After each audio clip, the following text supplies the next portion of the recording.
We open in welcome to the ancestral people of this land, acknowledging that our church, like all of Burke, rests on the unceded territory of the Manahoac tribe of the Great Sioux Nation. We seek healing and the realization of justice with the people of this land who live on in their descendants, the present-day members of the Monacan Indian Nation, the Patawomic Indian Tribe of Virginia, and the Piscataway Indian Nation. We honor the ancestors as we move towards healing so that all together shall one day know full justice.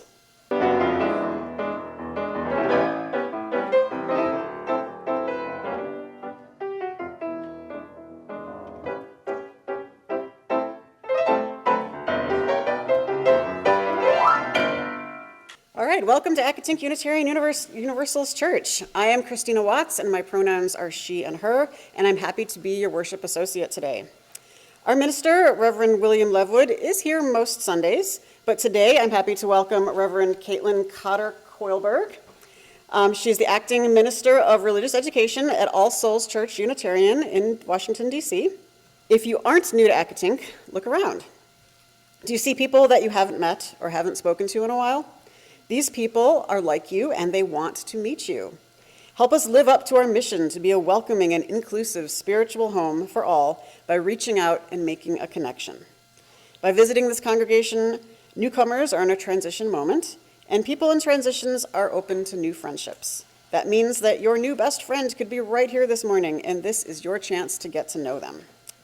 So whether you're a longtime member or a newcomer or something in between, we encourage you to stay for our social hour immediately after the service. We're so delighted that you decided to join us today. Welcome. We light this chalice to celebrate the coming magic of summer, the floating, tickling joy of bubbles in your soda or seltzer or a child's bubble wand, reminding us of the power of wonder and whimsy, the warm glow of a humid evening spent laughing around a table, reminding us of the power of simple connection. The calm, cool moments at the water's edge, reminding us that we are part of life's infinite flow.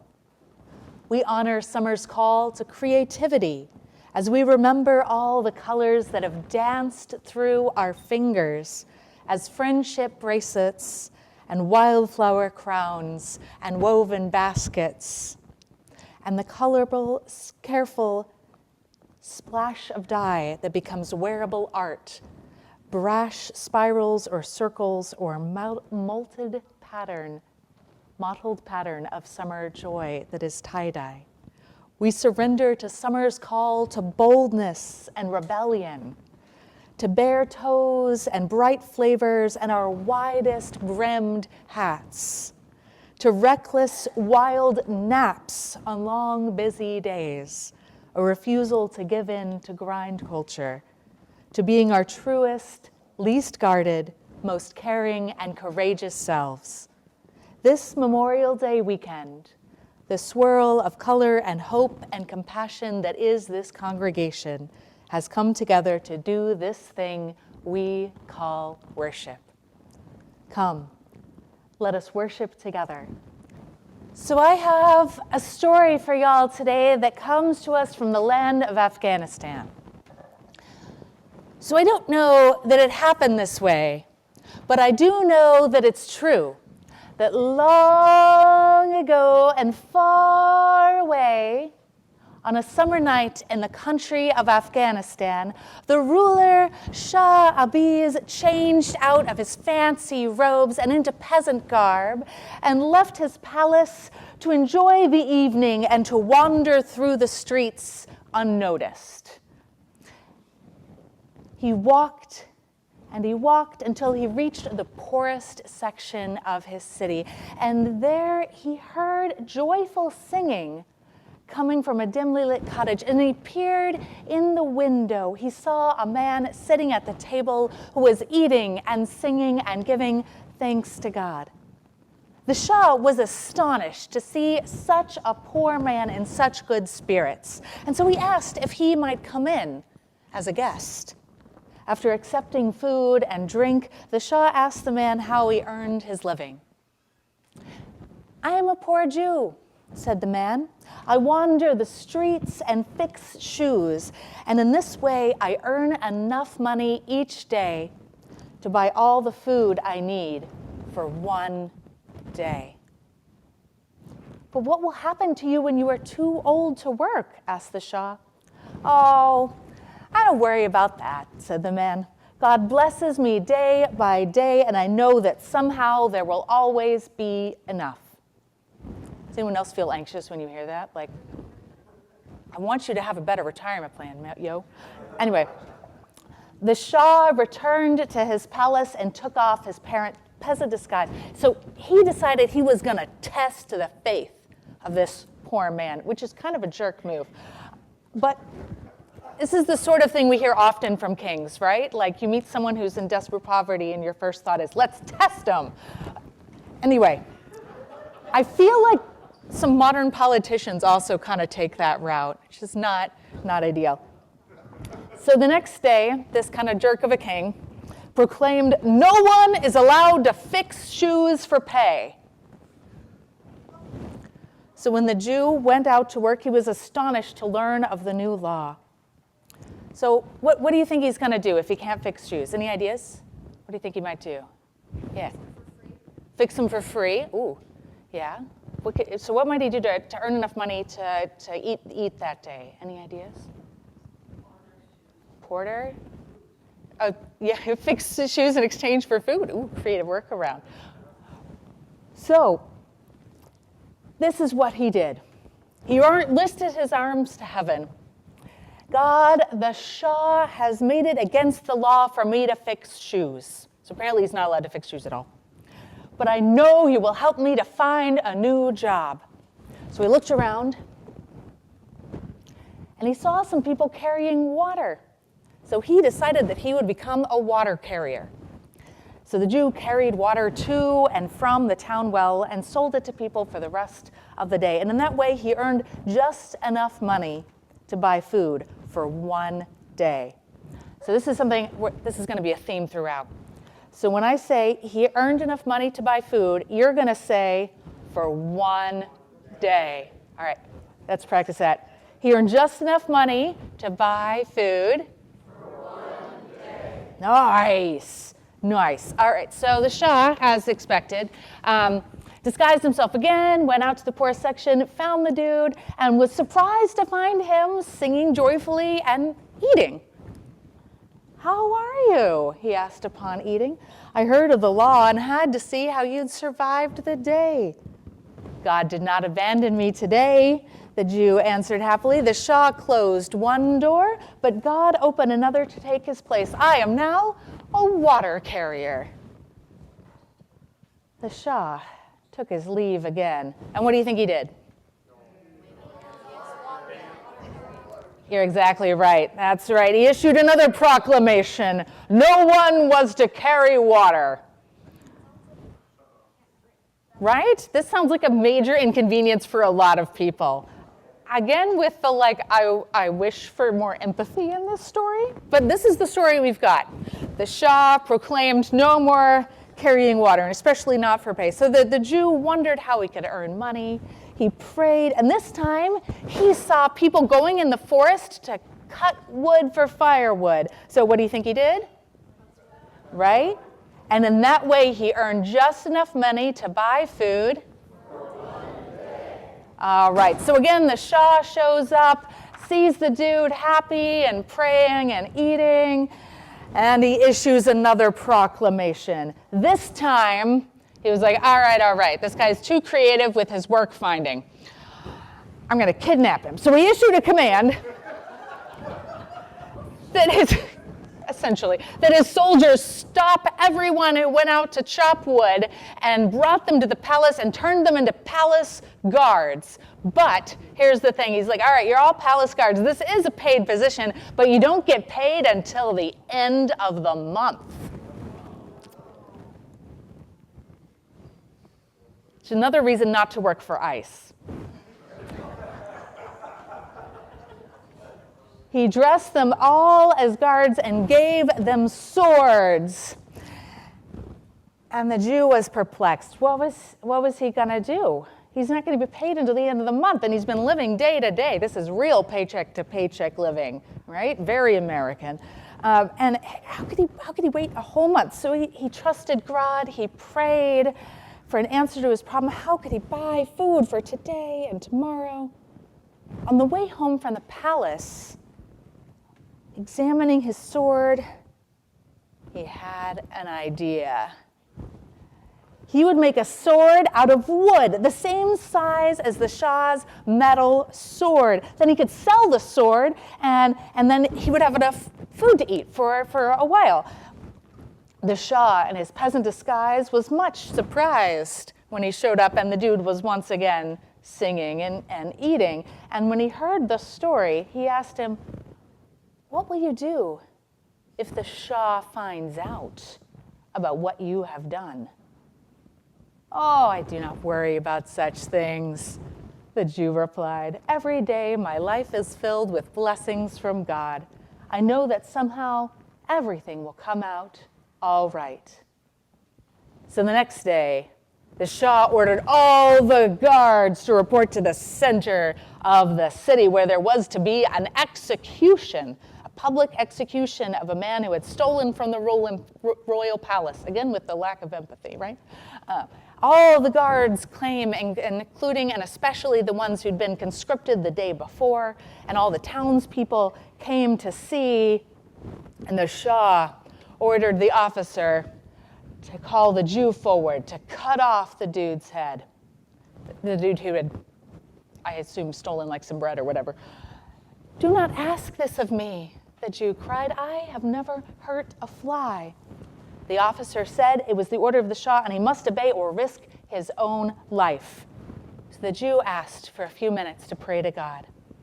So then he stood up in front of all the townspeople and he said, "God, you know that I have never killed anyone in my whole life. Please, God, if this man is guilty, let my sword be so sharp as to cut off his head in a single blow.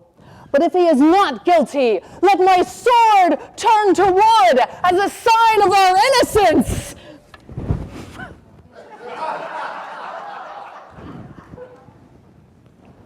Indeed, with all eyes upon him, the Jew reached for his sword, he pulled it out of his sheath and held it high. The crowd gasped, then clapped. Everyone clap for the clever person. Ah, well done, yes. They thought a miracle had taken place. The Shah was delighted. It's sad when the cruel leader of a past sounds better than our current administration, but here we go. The Shah was delighted. He is a man capable of delight. Excellent. When he saw the wisdom of the Jew, he called him near. He told him that he had been the visitor those 4 preceding nights. Everyone pretend to be shocked. "Oh, I definitely didn't recognize you." Definitely wasn't shocked when the person who asked me before, "What will the Shah do when he finds out?" then turns up and is the Shah. And now he said, the Shah, "I hope you will come and stay with me in my palace and be my advisor, for I see that you are a man of wisdom and unwavering faith, and I have much to learn from you." So the Jew went to live in the palace with the Shah, and if you went by there in the evenings, you could hear them singing. Thank you. All right, we've got a prayer today for Memorial Day. This is by Reverend Wayne B. Arneson. Spirit of life, we gather this Memorial Day weekend surrounded by a cloud of witnesses. First among them are all those we remember this day who have lost their lives in war, members of the armed forces, civilians in service, innocent bystanders, children. Those who share our homeland are remembered today in this country, but the ritual is repeated on other days and in other countries all over the world. For those among us who have served those lost, as family members or as friends, as they served our homeland, This day is a reminder that mourning and honoring never ends.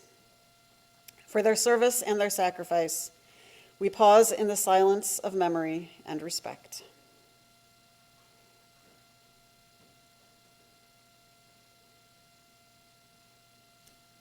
We cannot forget the other witnesses this day, all those who currently serve in the armed forces. We pray for their safe return. We give thanks for all those who returned from service, who know war's aftermath and the toll that it can take on the human heart. Though this Memorial Day is dedicated to those lost in war, all the beloveds we have lost are present to us this day. We hold their names and their faces in our mind's eye. We recall the gifts they gave to us through the strength of their being, the depth of their love, the courage of their dying, and the fullness of their living. In the holy quiet of this hour, surrounded by all these witnesses who live with us in blessed memory, we return with them once again to the silence in tribute to all that they have meant to us.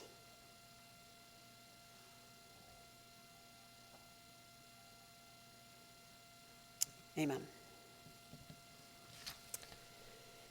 Our reading today is called Joy, from the Book of Qualities by J. Ruth Gendler. Joy drinks pure water. She has sat with the dying and attended many births. She denies nothing. She is in love with life, all of it, the sun and the rain and the rainbow. She rides horses at Half Moon Bay under the October moon. She climbs mountains. She sings in the hills. She jumps from hot springs to the cold stream without hesitation. Although joy is spontaneous, she is immensely patient. She does not need to rush. She knows that there are obstacles on every path and that every moment is the perfect moment. She is not concerned with success or failure or how to make things permanent. At times, joy is elusive. She seems to disappear, even as we approach her. I see her standing on a ridge covered with oak trees, and suddenly the distance between us seems enormous. I am overwhelmed and wonder if the effort to reach her is worth it. Yet, she waits for us. Her desire to walk with us is as great as our longing to accompany her. At 3:34 p.m. on August 4th, 2021, Bose Harrington, who was online under the name Owl at the Library or Sketches by Bose, tweeted, "Re-enchant your life by making the mundane exciting. You are not going to CVS. You are visiting the apothecary to buy potions. You are not running errands. You are doing a side quest. You are not feeding the birds. You are making an alliance with the Crow Queen."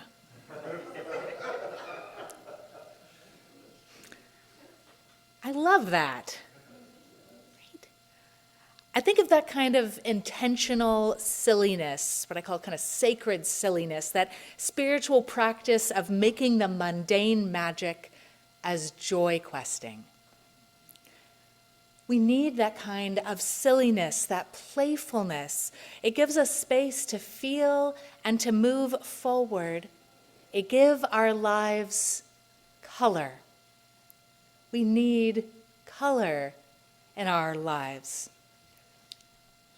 Last year, the Washington Post ran an article about how HGTV is making our houses boring and us sad. I think there were other things making us sad, but that apparently is part of it.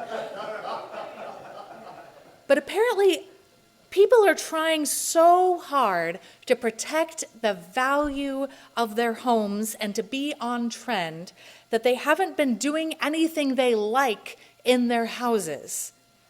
Terrified their houses will be judged by the masses, fearing that what they like will be considered cringe. They paint everything gray. Remember when everything was gray? or beige with gold accents or whatever the current trend is, and they buy mass-produced art from big box stores to blandly decorate their walls. Which I'm not saying you can't find cool things at big stores or that beige is bad for everyone, but it is nice to support artists and use color and maybe even like make your own bad art. Now, apparently, right? Like, make bad art, please. Now, apparently, this was news because social scientists have recently done studies that prove people are happier when they decorate their houses with stuff they actually like, instead of things that they think other people will like. Yes, right? Shocking! Right? To do things because we like them instead of to fit in, or because those things might make us money later, leads to a greater sense of contentment and more joy. It's a small thing, perhaps, in the face of the world's sorrow, but I have to admit, I do get sad thinking about people living in beige or grayish boxes, afraid to show anyone their mess, thinking their life needs to look like an influencer's TikTok. Not even an influencer's life looks like their TikTok, right? Or a bland HGTV show, afraid that what they actually enjoy is cringe. Oh. I love when we instead really lean into what we find joyful. I love this trend of adults buying kids' toys and doing cosplay and making crochet narwhals and getting into macrame and tie-dye. Learning new skills, not being great at things. Doing things they aren't experts at and aren't paid to do. One of the things I love about tie-dye, for example, hooray for Tie-Dye Sunday. Thank you for everyone who wore tie-dye. It was cool to hear that you had a big party a few years ago where you like tie-dyed your church shirts. I love that. One of the things I love about tie-dye is that I'm bad at it. I know the tricks, I've read books, I've seen videos, I practiced it. I was raised by hippies. I'm a third-generation Unitarian Universalist. I've been tie-dyeing for a long time, and it's just not something I'm good at. I'm never going to be a professional tie-dye artist. Although my mom and I did once tie-dye a bunch of white church shirts to sell at the church auction, and people graciously bought them. And that's fabulous. I don't want to monetize everything that is fun for me. I need things that I do in my life because I enjoy them, not because they will make me money or impress other people, but because playing with them makes my life richer, because the practice of play helps me to be the person I want to be. So I am not an astronomer, which would be very sad for my 12-year-old self who dreamed of being the astrophysicist from the novel Contact. But I like knowing some constellations. And I'll never be an ornithologist, but I love occasionally watching birds.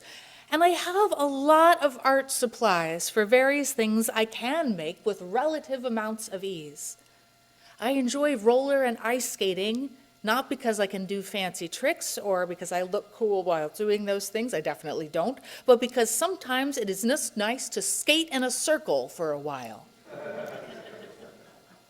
And yeah, having a lot of varied interests is very much my neurotype, a common neurotype among Unitarian Universalists. I have ADHD and I'm autistic. I have a lot of art supplies. But this is also something I do intentionally as a rebellion against capitalism, against late-stage consumer capitalism. When friends ask me to draw things for them, and offer me money in exchange, I have generally said, no thank you. I designed my colleague's gaming minister logo in exchange for some board games that he selected and sent me from his board game store. I'm working on a friend's barn tattoo, and she'll send me goat milk soaps she made in return. Back in the day at craft fairs, I loved when I could trade the earrings I made for things like little books that other people made. I can't create a life outside of capitalism, but I can make space within capitalism, little bits of breathing space, pockets of joy. Moments when I stop doom scrolling and start being. I love my work as a Unitarian Universalist religious professional. I love being a mom, which is a big part of my life, and I need identity and interests and activities outside of those identities. One of the things I thought about watching the Barbie movie when it came out, do y'all remember the Barbie movie? Yes. Is how often we categorize people in these overly simple, restrictive ways, right? You know, astronaut Barbie, beach Ken, Ken's best friend Alan. We are more than our jobs, more even than our closest relationships, more than our gender roles. We are Kenough, right? If you don't remember, that's kin speak for enough, right? This is one of the things as an adult that I get nostalgic for when I think about my summers as a kid. My parents were really good at finding me random, interesting, low-cost summer camps to go to. And it was like trying on a different passion or interest every week, like you might dress up a Barbie. My Barbies usually got dressed up with peasants to have rebellions. Anyone else have that sort of Barbie relationship? Yeah.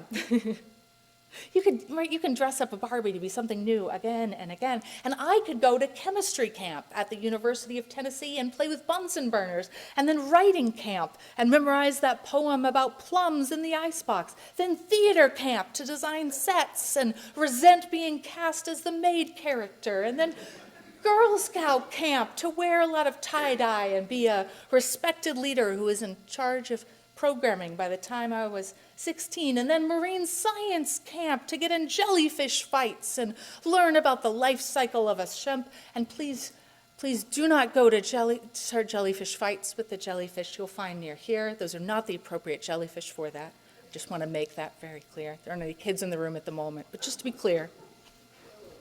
As a kid, I had the privilege of living that tie-dye life, trying things out, learning new skills, and not being great at all of them, and not being expected to be great. Doing things just because I loved them or might love them. I'm so grateful for that. There's this question that we ask kids, right? What do you want to be when you grow up? As if we're asking them which Barbie box they want to be strapped into for the rest of their life. And of course, we're really asking them, what do you want to do as a career to make money? Not what do they want to be, right? We're not generally asking them, do they want to be adventurous or content or connected, involved in their community, engaged with politics, human in a way that makes them light up like Barbie at the end of her movie. That's the big question that Billie Eilish sings about in the film. What are we as human beings made for? I really recommend going back and listening to that song. It's haunting, right? What am I made for? What are we humans for? This is a question I believe we can never really have a full answer to. I can't claim to know our purpose, even to necessarily know my purpose, even as a person with a vocation. But I do think about what marks us and makes us human. So we're a cooperative social species, right? I was an anthropology major. We're a cooperative social species. That's a big part of this. Caring for and supporting each other, that's human. We're imperfect and often awkward. To make mistakes is human, no matter what the midnight voice that's replaying that thing you said 4 years ago says. To make mistakes is human. And we're capable of joy, of finding and creating and choosing joy even in the worst times, of feeling all of our feelings, thinking things through in a deep way and challenging ourselves and being joyful. That's human. To hoard wealth, that's inhuman. To insist on perfection and push each other and ourselves to the point of burnout, that's inhuman. To outsource our creativity and thinking to generative AI, that's inhuman. We need art made by humans, even bad art, especially bad art that has been made badly. We need that now more than ever. Greta Gerwig, the director of Barbie, the one who grew up UU and whose parents still go to a UU congregation, right, has said explicitly that she made the Barbie movie to bring us more joy, us as her fellow humans, not specifically Unitarian Universalists, to have a moment of earnest, heartfelt, goofy joy. We need art to help us not to get numb, not to fade into shades of despairing neutrals, to help us all to live tie-dye lives in shades of pink or rainbow hues or calm natural shades. Tie-dye is a varied form, right? And tie-dye is usually something we do together at parties, at camps, at synagogues and churches. It's a gender-neutral thing. Tie-dye is for every gender, every Barbie, every Ken and Ellen and weird Barbie. It's a thing we do, generally, for fun, for ourselves and each other. Not generally necessarily because it's easy. Tie-dye is trickier than it looks. Not generally because it's cool, although apparently tie-dye has been trendy the last few years, and not generally because it's profitable. Kind of like we don't do church because it's cool or profitable or easy, but because we need to be humans together, living lives of color and courage and compassion and curiosity and joy. Because we may not know the purpose of humans, but we know that our purpose is greater than work, greater than any box of gender or income or identity. That we are worthwhile. We are enough. Even as we are also learning and growing and changing, dyeing our lives new colors and patterns as we move forward into who we long to be. As we awake and arise. As we extinguish our chalice, I will invite you to join me now in our community blessing inspired by the words of David Bumbaugh. This church is dedicated to the proposition that there is a unity beneath all our diversity, and by celebrating our differences, we grow together, honoring a journey that reaches beyond time, death, and the space between the stars. We pause now in silent witness to our shared covenant. May you find joy this week in whatever ways light up your life. May you know that you are enough. And may your life be full of learning and growing curiosity and tie-dye. Now that we've gathered together in this welcoming and inclusive spiritual home, let us go out into the world inspired to share our values.